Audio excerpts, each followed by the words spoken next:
ओम नमो भगवते वासुदेवाय। पुरुषोत्तम मास कथा का आज का पहला अध्याय। सबसे पहले हम सभी को नमस्कार करेंगे। तो कल्प वृक्ष के समान भक्त जनों के मनोरथ को पूर्ण करने वाले, वृंदावन की शोभा के अधिपति, अलौकिक कार्यों द्वारा समस्त लोक को चकित करने वाले वृंदावन बिहारी पुरुषोत्तम भगवान को हम नमस्कार करते हैं। नारायण, नर, नरोत्तम तथा देवी सरस्वती और श्री व्यास जी को हम सब नमस्कार करते हैं। यज्ञ करने की इच्छा से परम पवित्र नैमिषारण्य में आगे कहे गए बहुत से मुनि आए। अर्थात अभी जो नाम हम आपके सामने बताएंगे वो सभी ऋषि परम पवित्र नैमिषारण्य में यज्ञ करने की इच्छा से आए।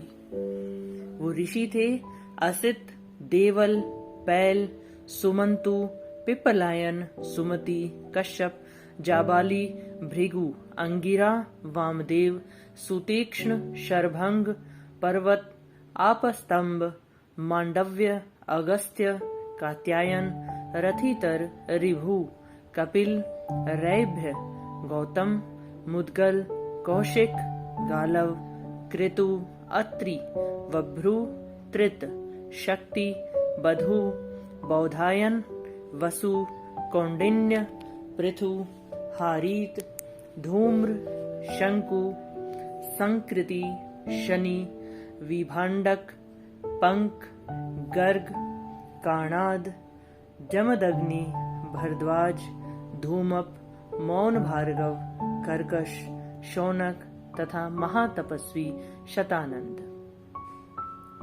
इसके साथ ही और भी ऋषि आए, जैसे विशाल, वृद्ध विष्णु, जर्जर, जय, जंगम, पार, पाशधर, पूर, महाकाय, जैमिनी, महाग्रीव, महाबाहु, महोदर, महाबल, उद्यालक, महासेन, आर्त, आमलक प्रिय, ऊर्ध्वबाहु, ऊर्ध्वपाद, एकपाद, दूरधर, उग्रशील, जलाशी, पिंगल, अत्रि, अरिभु, शांडीर, करुण, काल, कैवल्य, कलाधार, श्वेतबाहु, रोमपाद, कद्रु, कालाग्नि, रुद्रग, श्वेताश्वर, आद्य, शरभंग, पृथुश्रवस आदि। अभी जो सब ऋषियों के नाम हमने आपके सामने बताए, इन सभी ऋषियों के नाम लेना ही परम पावन है।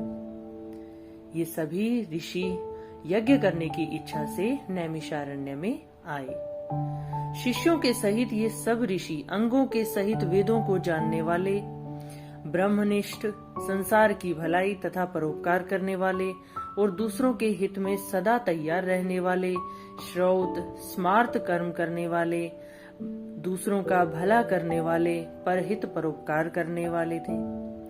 नैमिषारण्य में आकर यज्ञ करने को ये सभी ऋषि तत्पर हुए, अर्थात इन्होंने यज्ञ करने की तैयारी की। इधर तीर्थ यात्रा की इच्छा से सूत जी अपने आश्रम से निकले और पृथ्वी का भ्रमण करते हुए उन्होंने नैमिषारण्य में आकर ऋषियों के सहित समस्त मुनियों को देखा। संसार समुद्र से पार लगाने वाले मुनियों को देखा।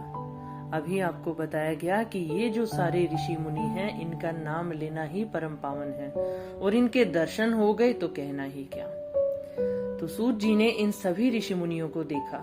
संसार समुद्र से पार करने वाले उन ऋषियों को नमस्कार करने के लिए पहले से जहाँ वे इकट्ठे थे वहीं प्रसन्नचित सूत जी भी जा पहुँचे। सूत जी वहीं गए जहाँ ये सब ऋषि इकट्ठा हुए थे।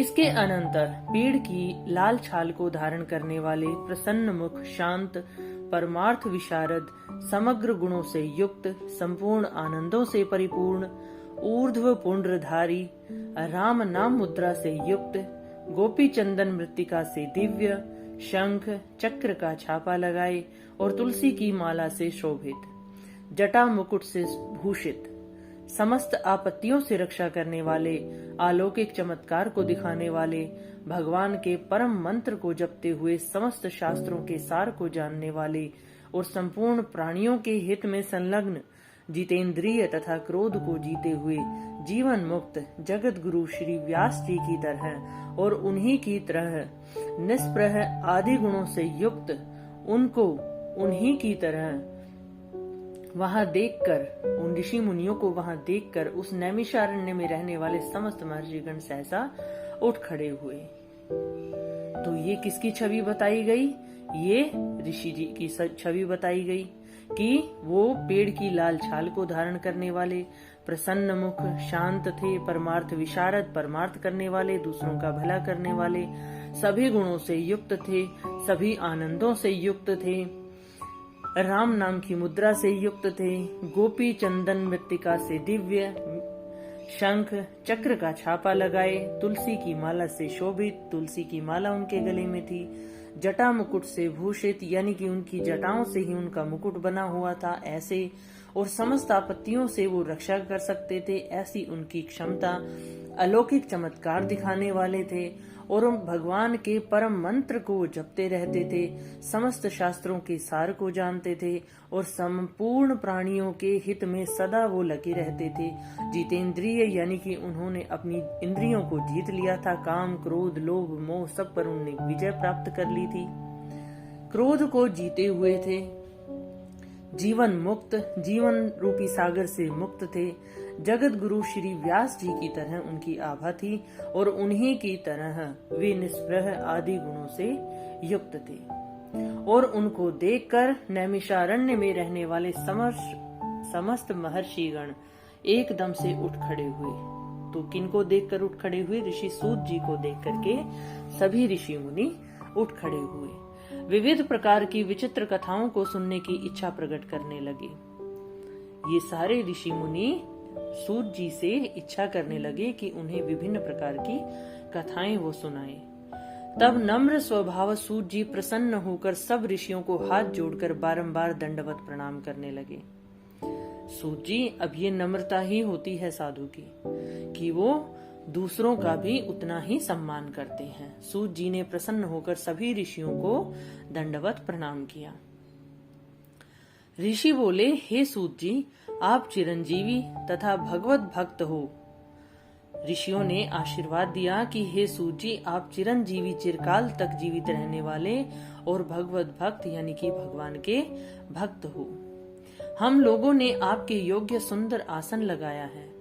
हे महाभाग, आप थके हुए हैं, आप यहाँ बैठ जाइए। ऐसे ऋषिगणों ने सूत जी से आग्रह किया कि हमने आपके लिए सुंदर आसन लगाया है, आप कृपा कर बैठ जाइए क्योंकि आप थके हुए हैं। ऐसा सब ब्राह्मणों ने कहा।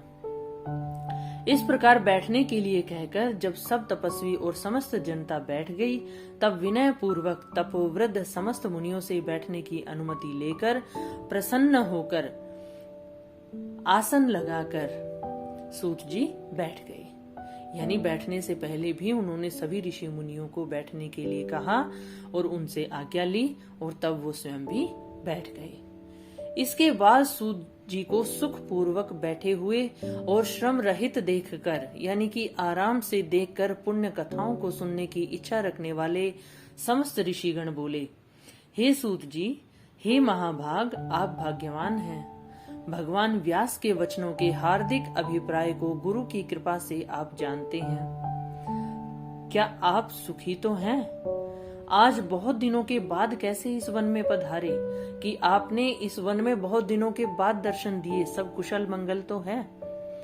आप प्रशंसा के पात्र हैं, हे व्यास शिष्य शिरोमणि, आप पूज्य हैं। हे व्यास जी के शिष्यों में शिरोमणि यानी कि सर्वोत्तम स्थान पर बैठने वाले गुरुवर, आप पूज्य हैं। इस असार संसार में सुनने योग्य हजारों विषय हैं, परंतु उनमें श्रेयस्कर, उनमें सबसे बड़ा विषय थोड़ा सा और सारभूत जो वो हम लोगों से कहिए। वैसे तो बहुत से विषय हैं संसार में जिनके बारे में आप हमें सुनाइए, कथा सुनाइए, लेकिन उन सब में जो सबसे श्रेष्ठ हो उसका सारभूत हम लोगों से आप कहिए। हे महाभाग, संसार समुद्र में डूबते हुओं को पार लगाने वाला तथा शुभ फल देने वाला आपके मन में निश्चित विषय जो हो वही हम लोगों से कहिए। ऐसा ऋषि मुनियों ने आग्रह किया। हे अज्ञान रूप अंधकार से अंधे हुओं को ज्ञान रूप चक्षु देने वाले, भगवान के लीला रूपी रस से युक्त परमानंद का कारण संसार रूपी रोग को दूर करने में रसायन के समान जो कथा का सार है वो शीघ्र ही कहिए। ऋषिगण कहते हैं कि अज्ञान से जो मनुष्य अंधे हो गए हैं उनको ज्ञान की आंखें देने वाली भगवान के लीला के रूपों की जो कथाएं हैं जो बहुत आनंद का कारण बन सकती हैं, इस संसार रूपी रोग को दूर करने के लिए हे गुरुवर आप उन सबको हमें सुनाइए। इस प्रकार शौनक आदि ऋषियों के पूछने पर हाथ जोड़कर सूत जी बोले, हे समस्त मुनियों, मेरी कही हुई सुंदर कथा को आप लोग सुनिए। हे विप्रों, पहले मैं पुष्कर तीर्थ को गया। वहां स्नान करके पवित्र ऋषियों, देवताओं तथा पितरों को तर्पण आदि से तृप्त करके तब समस्त प्रतिबंधों को दूर करने वाली यमुना के तट पर गया। फिर क्रम से अन्य तीर्थों को जाकर गंगा तट पर गया।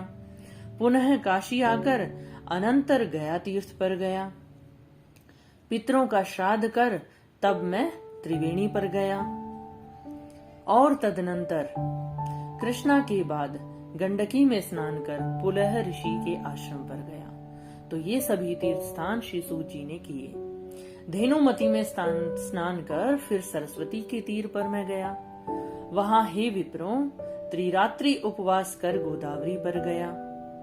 ये श्री सूत जी सभी नदियों के नाम बता रहे हैं जो परम पावन हैं, जिनमें स्नान कर, जिनके तीर यानी कि जिनके किनारे बैठकर ही हमारे पाप धुल जाते हैं। तो श्री सूत जी बताते हैं कि हे विप्रों, मैं इन सभी नदियों में गया, मैंने स्नान किया, कहीं पितृदान किया, कहीं मैंने स्नान कर अपने आप को परम पावन पवित्र किया और मैं पुलह ऋषि के आश्रम पर भी गया। फिर मैंने धेनुमती नदी में स्नान किया और फिर मैं सरस्वती नदी के तीर पर गया और फिर मैंने त्रिरात्रि उपवास यानी कि 3 रातों तक लगातार 3 दिनों तक मैंने उपवास किया और मैं गोदावरी गया। फिर कृतमाला, कावेरी, निर्विंध्या, ताम्रपर्णिका, तापी, वैहायसी, नंदा, नर्मदा, शर्मदा नदियों पर गया। पुनः चर्मवती में स्नान कर पीछे सेतुबंध रामेश्वर पहुंचा। तदनंतर नारायण का दर्शन करने के हेतु बद्री गया। बद्रीनाथ आप जानते हैं श्रीमन नारायण जी का स्थान, तीर्थ स्थान, और रामेश्वर को भी आप जानते हैं। तो इन जगहों पर श्री सूत जी गए। तब नारायण का दर्शन उन्होंने किया बद्री वन में और वहां तपस्वियों को अभिवादन किया, अभिनंदन किया और पुनः नारायण को नमस्कार कर उनकी स्तुति कर सिद्ध क्षेत्र पहुंचे। इस प्रकार बहुत से तीर्थों में घूमता हुआ कुरुदेश तथा जांगल देश में घूमता फिरता फिर मैं हस्तिनापुर गया। हे ब्राह्मणों, वहां ये सुना कि राजा परीक्षित राज्य को त्याग कर बहुत ऋषियों के साथ परम पुण्यप्रद गंगा तीर गए हैं। राजा परीक्षित जो हैं वो ऋषियों के साथ गंगा नदी के किनारे गए हैं और उस गंगा तट पर बहुत से सिद्ध हैं, सिद्धि हैं, भूषण है, जिनका ऐसे योनि लोग और देवर्षि वहां पर आए हैं। उसमें कोई निराहार, कोई वायु भक्षण कर, कोई जल पीकर, कोई पत्ते खाकर, कोई श्वास को ही आहार कर, कोई फलाहार कर और कोई फेन का आहार कर रहते हैं। तो गंगा नदी के किनारे ऐसे ऐसे योगी लोग रहते हैं जो कि प्रकार प्रकार के यानी कि अलग अलग तरह के उपवास करते हैं। जैसे कि कोई वायु भक्षण कर, कोई हवा खाकर, कोई जल पीकर, कोई पत्ते खाकर या कोई अपनी श्वास को ही, अपनी सांस को ही अपना भोजन समझकर उपवास करता है। हे द्विजों, उस समाज में कुछ पूछने की इच्छा से हम भी गए।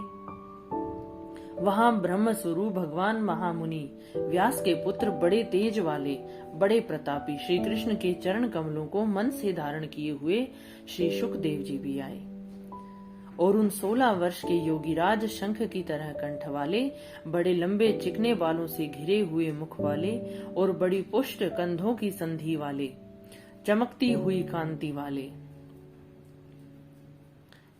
ऐसे भगवान और ब्रह्म रूप घिरे हुए मक्षिकाओं से जैसे मस्त हस्ती घिरा रहता है, यानी कि वो कैसे उनके चारों तरफ ऋषि मुनि इस तरह से झूम रहे थे जैसे कि एक मस्त हाथी हमेशा मक्खियों से घिरा रहता है। उसी प्रकार धूल हाथ में ली हुई स्त्रियों से घिरे हुए सर्वांग धूल रमाए महामुनि सुखदेव को देखकर मुनि प्रसन्नता पूर्वक हाथ जोड़कर सहसा उठ खड़े हुए। इस प्रकार महामुनियों द्वारा सत्कृत भगवान शुक को देखकर पश्चाताप करती पछताती हुई स्त्रियां और साथ के बालक जो उनको चिढ़ा रहे थे दूर ही खड़े रह गए। ऐसे महामुनियों द्वारा सत्कृत भगवान शुक को जब पछताती हुई स्त्रियों ने देखा तो उनके साथ के जो बालक जो उनको चिढ़ा रहे थे तो वो दूर ही खड़े रह गए और भगवान शुक को प्रणाम कर अपने अपने घरों की ओर चले गए। इधर मुनि लोगों ने सुखदेव के लिए बड़ा उत्तम और ऊंचा आसन बिछाया। उस आसन पर बैठे हुए भगवान शुक को कमल की कर्णिका को जैसे कमल के पत्ते घेरे रहते हैं उसी प्रकार मुनि लोग घेर करके बैठ गए। यहाँ बैठे हुए ज्ञान रूप महासागर के चंद्रमा भगवान महामुनि व्यास जी के पुत्र सुखदेव ब्राह्मणों द्वारा की हुई उस पूजा को धारण कर तारागणों से घिरे हुए चंद्रमा की तरह शोभा पा रहे थे। यानी कि महामुनि सुखदेव जो हैं वो महामुनि श्री व्यास जी के पुत्र हैं और वो कैसे लग रहे थे जैसे कि तारागणों से जैसे कि तारों से घिरे हुए चंद्रमा, और वो इसी तरह शोभा पा रहे थे। गंगा नदी के किनारे पर श्री सुखदेव मुनि जी के चारों तरफ सभी ऋषि मुनि ऐसे झूमकर बैठ गए और ये दृश्य बहुत ही अद्भुत था। आज का ये प्रथम अध्याय समाप्त हुआ। इति बृहन्नारदीये श्री पुरुषोत्तम महात्मये प्रथमो अध्याय हरिशरणम। ये हमारा आज का अध्याय था। संस्कृत में जो अध्याय जो श्लोक बना करके अध्याय दिए गए हैं उनका ये हिंदी अनुवाद है। मेरी इच्छा है, मेरी प्रार्थना है प्रभु से कि आप सबको इसका उत्तम फल प्राप्त हो। ये हमारा प्रथम अध्याय था। ओम नमो भगवते वासुदेवाय। हर हर महादेव।